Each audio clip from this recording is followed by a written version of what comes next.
Hello everyone. तो ये जो है जनवरी मंथ की मैगज़ीन है। जनवरी मंथ की विजन आईएएस की मैगज़ीन है। प्लस इसके अंदर जो हम लोग थीम जो है इकोनॉमी देख रहे हैं। इससे पहले हम लोग दो टॉपिक्स कंप्लीट कर चुके हैं इकोनॉमी के, ठीक है। और ये जो है लास्ट टॉपिक है।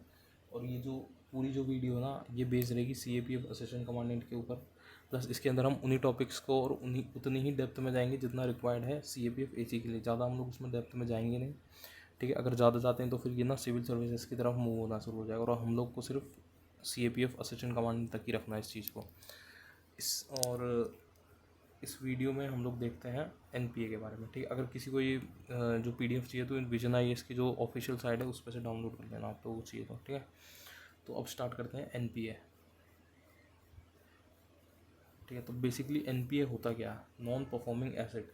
तो नॉन परफॉर्मिंग एसेट समझने से पहले ना अपने को दो चीज़ समझनी है, ठीक है। एक अपने पास होता है एसेट और एक होता है लाइबिलिटी, ठीक है। ये दो कॉन्सेप्ट होते हैं, एक एसेट का और एक लाइबिलिटी का। अब एसेट्स क्या होते हैं? एसेट एक तरीके से वो चीज़ है जिससे कि हमें फ्यूचर में जो है पैसा मिल सकता है, रिटर्न फाइल हो सकता है, पैसा मिल सकता है। जैसे अगर अब हमारे पास कोई हाउस है, ठीक, उसको हम लोग बेचते हैं तो फ्यूचर में हम लोग को उससे मनी कमा सकते हैं। प्लस हमारे पास कोई लैंड है, उसको अगर हम बेचते हैं तो उससे भी अपन मनी कमा सकते हैं, ठीक है। सेकंड, अगर हमारे पास ज्वेलरी वगैरह, सोना वगैरह, गोल्ड वगैरह उसको बेचते हैं तो उससे भी जो है फ्यूचर में मनी आ सकता है। तो ये हमारे एसेट की तरह है, यानी हमारी पावर की तरह है जिससे हम लोग मनी ले सकते हैं। प्लस हमारे पास होता है फिर लाइबिलिटी। लाइबिलिटी क्या होता है? बेसिकली ये जो हैं जिम्मेदारियाँ होती हैं जो हमको करनी है, जो पे करनी है। फॉर एग्ज़ाम्पल, अगर हमने किसी से लोन लिया तो ये अपनी लाइबिलिटी है कि हम लोग उसको पे करना, ठीक है। तो ये बेसिक डिफरेंस है एसेट और लाइबिलिटी में, ठीक है।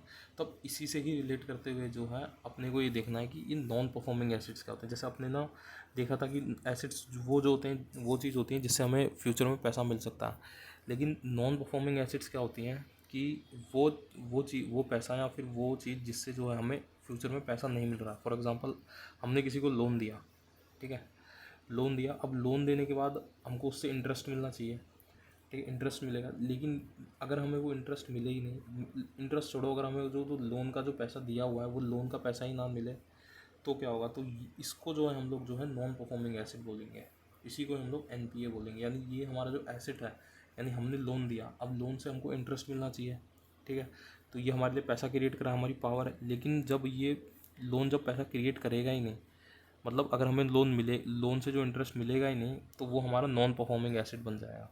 तो इसी से ही रिलेटेड जो है आरबीआई ने बताया कि अभी जो है बहुत सारे बैंक जो हैं वो एनपीए में चल रहे हैं, यानी नॉन परफॉर्मिंग एसेट्स की तरह जो है एक्ट कर रहे हैं, ठीक। अबाउट 3.9% ऑफ जो है ये रेशियो निकल के आया अपना, ठीक है, 3.9%।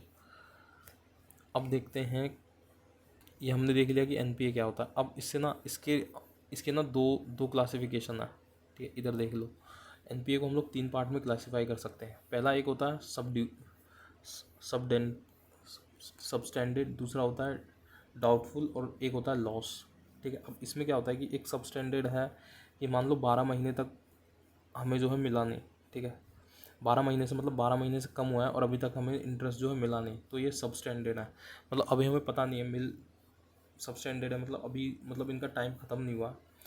दूसरा आता है अपना डाउटफुल, यानी इसमें क्या है, 12th मंथ से जब अगर ज़्यादा हो जाएंगे तो डाउटफुल है। अब ऐसा लगता है कि भाई मिल भी सकता है और नहीं भी मिल सकता। लेकिन अगर ना 12th मंथ भी जो है क्रॉस कर जाए, ठीक है, और क्लियरली ये पता चल जाए कि भाई अब तो है, मिलने ही वाला नहीं है, आइडेंटिफाई हो जाए कंपनी, मतलब ये आइडेंटिफाई कर लें कि अब नहीं मिलने वाला, ठीक है, पैसा, तो उसको जो हम लोग बिल्कुल ही जो है लॉस की कैटेगरी में डाल देंगे। और यही जो लॉस है ना, यही जो है आरबीआई ने बताया कि अब फ़िलहाल जो लॉस चल रहा है ना अपना ग्लोबल एनपीए, वो अपना 3.9 चल रहा है 2022-23 के कंपैरिजन में। मतलब फॉल कर गया है ये नीचे की तरफ, ठीक है। ग्रॉस नॉन परफॉर्मिंग रेशियो 3.9 पे। अब अपन देखते हैं इससे क्या क्या रीज़न होते हैं कि नॉन परफॉर्मिंग एसेट क्रिएट होता। तो सबसे पहला हम लोग देख लेते हैं इसमें जो सबसे फर्स्ट रीज़न जो है वो है अपना, एक सेकेंड, सबसे पहला रीज़न है डिफेक्ट। डिफेक्ट यानी जब हम लोग जो लोन देते हैं ना, लीडिंग प्रोसेस में जो हम लोग जब लोन देता है, यानी बैंक जब लोन दे रहा है तो उसको प्रॉपरली ना वो इंश्योर नहीं कर रहा कि जिस बंदे को हम लोग लोन दे रहे हैं उसका क्रेडिट प्रोफाइल कैसा है। क्रेडिट प्रोफाइल जो होता है ना, ये पॉइंट्स होते हैं एक तरीके से ना।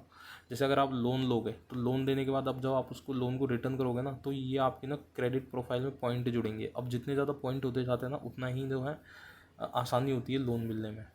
तो ये अपने क्रेडिट पॉइंट्स, अगर आप लोन देने से पहले ये नहीं देखो कि भाई अगले बंदे का बैकग्राउंड कैसा है, कि आप इसने पहले भी लोन लिए हैं, चुकाए हैं या नहीं है, तो ये तो दिखाता है अपना क्रेडिट लीडिंग, मतलब क्रेडिट प्रोफाइल कैसा है अगले बंदे का।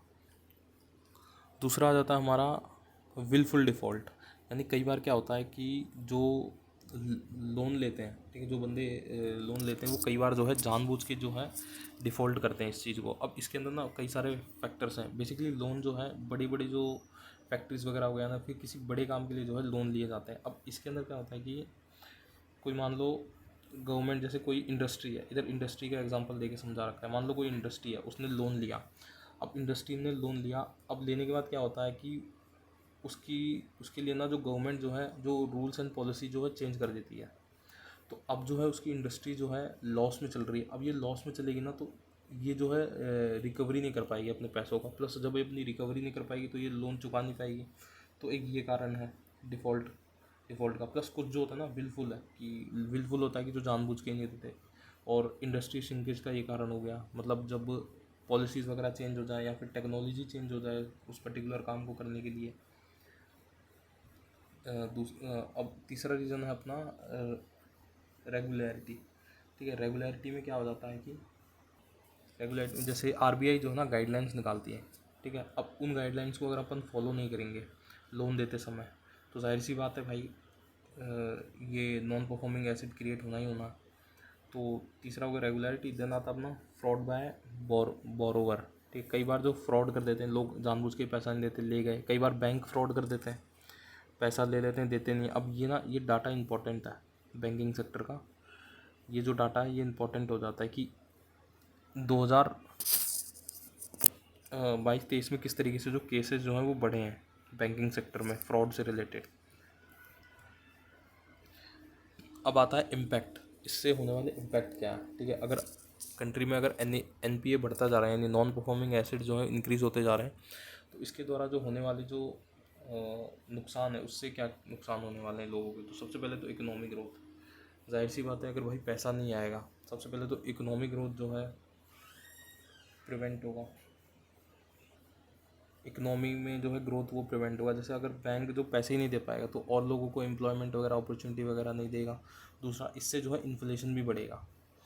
इन्फ्लेशन मतलब महंगाई। अब महंगाई कैसे बढ़ेगी, फॉर एग्जांपल आप इसको इस तरीके से समझो कि कोई मान लो मैंने लोन लिया। ठीक है, मैंने लोन लिया एक बैंक से।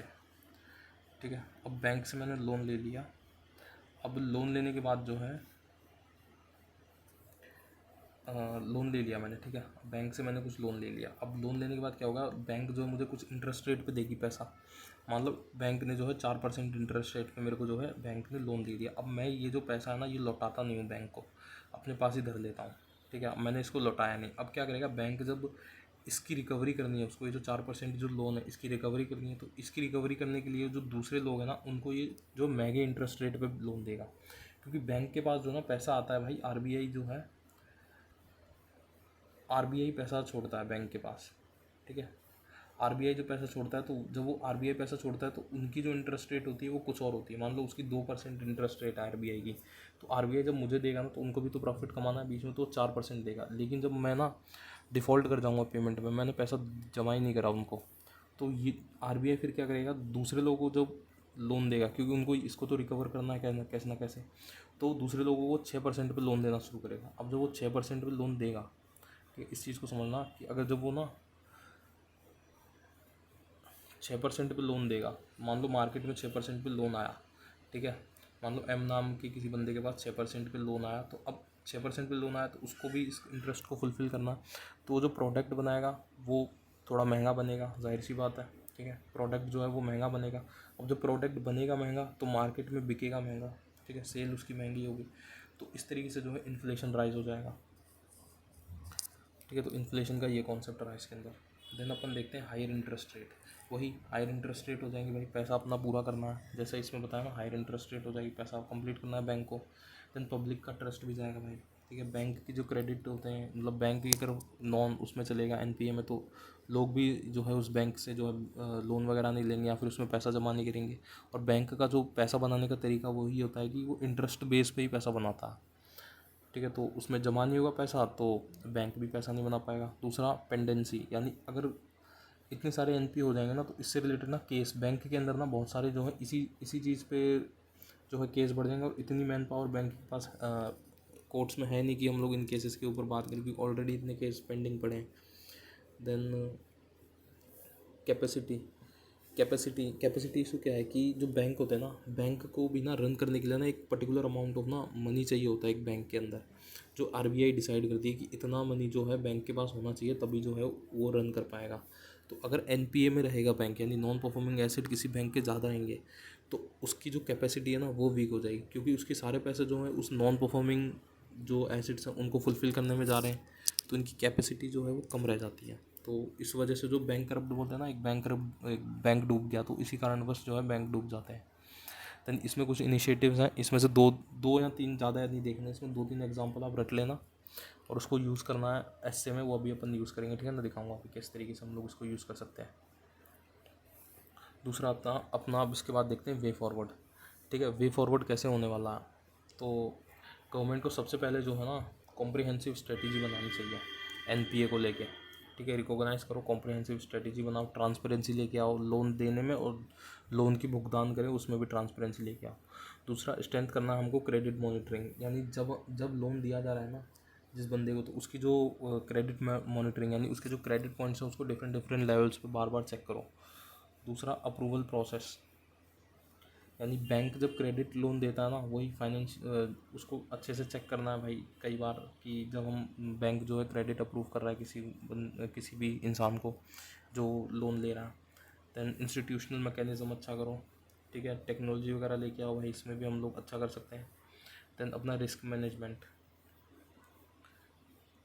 ठीक है। रिस्क मैनेजमेंट, जो रिस्क मतलब रिस्क कम से कम हो, यानी जब हम मल्टीपल लेवल पे चेकिंग करेंगे ना चीज़ों की, तो उससे क्या होगा, रिस्क जो है ना, यानी एनपीए होने के चांसेस कम हो जाएंगे।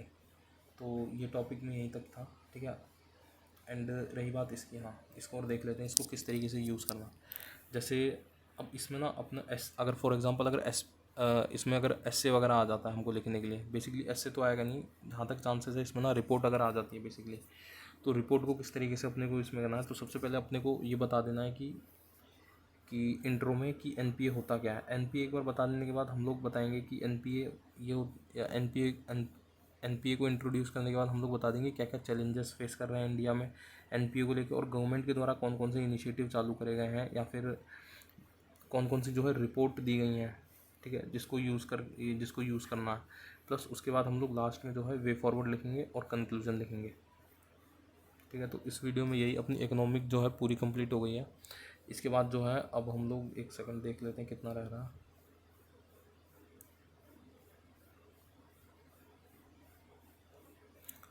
तो अभी अपना ना साइंस एंड टेक रह रहा है, सोशल इशू, ये 2 टॉपिक रह रहे हैं, science and tech, social issue और इन्वायरमेंट, ठीक है। इकोनॉमी हो गया, सिक्योरिटी हो गया, इंटरनेशनल रिलेशन हो गया। तो अभी अपने पास social issue, science and tech और अपना इन्वायरमेंट, ये 3 टॉपिक और रह रहे हैं, ठीक है। तो अब नेक्स्ट जो हम लोग इन्वायरमेंट शुरू करेंगे, इसमें 2 ही टॉपिक है।